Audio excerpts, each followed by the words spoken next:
ഓരോരുത്തരും ഹിന്ദു മതവിഭാഗത്തിൽ നിങ്ങളുടെ സുഹൃത്തുക്കൾക്ക് പറഞ്ഞ് മനസ്സിലാക്കി കൊടുക്കണം. BJP RSS ആണ് ഈ രാജ്യത്തെ ഏറ്റവും വലിയ ഹിന്ദു വിരുദ്ധ പാർട്ടിയും ഈ രാജ്യത്തെ ഏറ്റവും വലിയ ഇന്ത്യ വിരുദ്ധ പാർട്ടിയും. കാരണം അവർ പ്രതിനിധാനം ചെയ്യുന്ന ഹിന്ദുത്വ രാഷ്ട്രീയം എന്ന ഫാഷിസ്റ്റ് പ്രത്യയശാസ്ത്രത്തിന് ശ്രീരാമകൃഷ്ണ ദേവനും സ്വാമി വിവേകാനന്ദനും ഒന്നും പ്രതിനിധാനം ചെയ്യുന്ന ഹിന്ദുയിസവുമായി യാതൊരു ബന്ധവുമില്ല എന്ന കാര്യം നിങ്ങളുടെ സുഹൃത്തുക്കൾക്ക് നമ്മുടെ ഭൂരിഭാഗം വരുന്ന സമൂഹത്തിൽ നമ്മൾ മനസ്സിലാക്കി കൊടുക്കണം. മോദിക്കും അമിത്ഷായ്ക്കും അധികാരം നേടാനും അധികാരം നിലനിർത്താനും വേണ്ടി ഈ രാജ്യത്തെ ഭൂരിഭാഗം വരുന്ന മതവിശ്വാസികളുടെ മതവികാരത്തെ അവർ ക്രൂരമായി, വിദഗ്ധമായി, സമർത്ഥമായി ചൂഷണം ചെയ്യുകയാണ്. ഇത് നമ്മൾ നമ്മുടെ സുഹൃത്തുക്കൾക്ക് പറഞ്ഞ് മനസ്സിലാക്കി കൊടുക്കണം. ഒരു മനുഷ്യരും വർഗീയത എന്ന കെണിയിൽ വീഴാൻ പാടില്ല. നമ്മുടെ ശക്തി കൊണ്ട് മോദി RSS അമിത്ഷായെ നമ്മൾ പരാജയപ്പെടുത്തിയേ പറ്റൂ. അതിന് നമുക്ക് പറ്റണം. നമ്മുടെ നാട്ടിലെ അമ്മമാര്, ഞാൻ സാരി ഉടുക്കുന്നു, പർദ്ദ ഇടുന്നു, അവര് ഞാൻ തമ്മിലെ വ്യത്യാസം എന്താണ്? പലരും പല വേഷം ധരിക്കുന്നു, അവർ തമ്മിലെ വ്യത്യാസം എന്താണ്?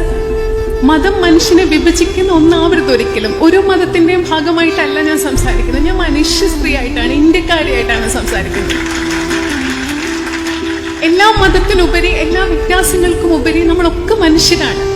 നമുക്ക് ആത്യന്തികമായി മനുഷ്യരുടെ വിചാരങ്ങളുണ്ട്, വികാരങ്ങളുണ്ട്. ആ മനുഷ്യനെ ഒറ്റപ്പെടുത്താൻ, ഈ ഇന്ത്യ രാജ്യത്തെ ഒരു വ്യക്തിയെ പോലും ഒറ്റപ്പെടുത്താൻ ഈ ഭരണകൂടത്തെ നമ്മൾ ഒരിക്കലും അനുവദിച്ചുകൂടാ. അവിടെയാണ് നമ്മുടെ യുവജനങ്ങൾ നമ്മുടെ ശക്തി കാണിക്കേണ്ടത്. എങ്ങനെയാണ് ഈ രണ്ട് മനുഷ്യർക്ക്, രാജ്യത്തിന്റെ പ്രധാനമന്ത്രിയാണ്, രാജ്യത്തിന്റെ ആഭ്യന്തരമന്ത്രിയാണ്, നമ്മുടെ വീട്ടില് നമ്മുടെ കുഞ്ഞുങ്ങൾക്ക് ഒരു പ്രശ്നം ഉണ്ടാവുമ്പോൾ നമുക്ക് ഒരു ദിവസം സമാധാനമായിട്ട് ഉറങ്ങാൻ പറ്റുമോ? രാജ്യത്തെ ഭരണാധികാരികൾ എന്ന് പറയുമ്പോൾ രാജ്യത്തെ ജനങ്ങളെ അവരുടെ വീട്ടിലെ ആളുകളെ പോലെ സ്നേഹിക്കാൻ പറ്റുന്നവരായിരിക്കണം, ജനങ്ങളോട് സ്നേഹമുള്ളവരായിരിക്കണം. ഈ രാജ്യത്തെ ഒരു വലിയ വിഭാഗം ആളുകള് വല്ലാത്തൊരു മാനസികാവസ്ഥയിൽ കഴിയുമ്പോൾ, രാജ്യത്ത് മുഴുവൻ അരക്ഷിതത്വം ഉണ്ടാവുമ്പോ എങ്ങനെയാണ് ഒരു ഭരണകൂടത്തിന് ഇങ്ങനെ ഇരിക്കാൻ പറ്റുക? ഇത് യുവജനത ചോദ്യം ചെയ്യണം. എവിടെയാണ് യുവാക്കൾക്ക് തൊഴിലുള്ളത്? എവിടെയാണ് നാളെ ഭാരതത്തെക്കുറിച്ചൊരു ഭാവിയെക്കുറിച്ച് ഒരു സന്തോഷത്തോടുകൂടി, പ്രതീക്ഷയോടുകൂടി, സ്വപ്നങ്ങൾ കണ്ടുകൊണ്ട് ഇവിടുത്തെ യുവജനങ്ങൾക്ക് ജീവിക്കാൻ പറ്റുക? അവരെന്തിനാണ് മനുഷ്യരെ മുഴുവൻ മതത്തിന്റെ പേരിൽ മനുഷ്യരുടെ മനസ്സിൽ മുഴുവൻ മതവികാരം മാത്രം നിറച്ച് വർഗീയത വളർത്താൻ വേണ്ടി അവർ ശ്രമിക്കുന്നത്? കാരണം ജോലിയെക്കുറിച്ച് ചോദിച്ചാൽ, തൊഴിലവസരങ്ങളെ കുറിച്ച് ചോദിച്ചാൽ, സാമ്പത്തിക സ്ഥിതിയെക്കുറിച്ച് ചോദിച്ചാൽ ഒന്നും അവർക്ക് ഉത്തരമില്ല. ഇന്ത്യ എന്ന് പറയുന്ന വലിയൊരു രാജ്യത്തെ എങ്ങനെ ഭരിക്കണം എന്ന് അവർക്കറിയില്ല. ഇന്ത്യ എന്താണെന്നറിയില്ല, ഇന്ത്യയുടെ വൈവിധ്യം എന്താണെന്നറിയില്ല. ഈ വൈവിധ്യത്തെ ഒരുമിപ്പിച്ച് നിർത്തുന്ന മനുഷ്യന്റെ സാഹോദര്യത്തെ പറ്റി അറിയുന്നില്ല. അഥവാ അറിഞ്ഞാൽ തന്നെ അവർ അതിനെപ്പറ്റി ചിന്തിക്കാൻ മെനക്കിടുന്നില്ല. അങ്ങനെ ഒരു ഭരണകൂടത്തെ നമ്മൾ എതിർക്കേണ്ടത്, അങ്ങനെ ഒരു പ്രത്യയശാസ്ത്രത്തെ നമ്മൾ എതിർക്കേണ്ടത് ഒരു മതത്തിന്റെ മാത്രം പ്രശ്നമല്ല, ഒരു മതത്തിന്റെ മാത്രം ആവശ്യവുമല്ല.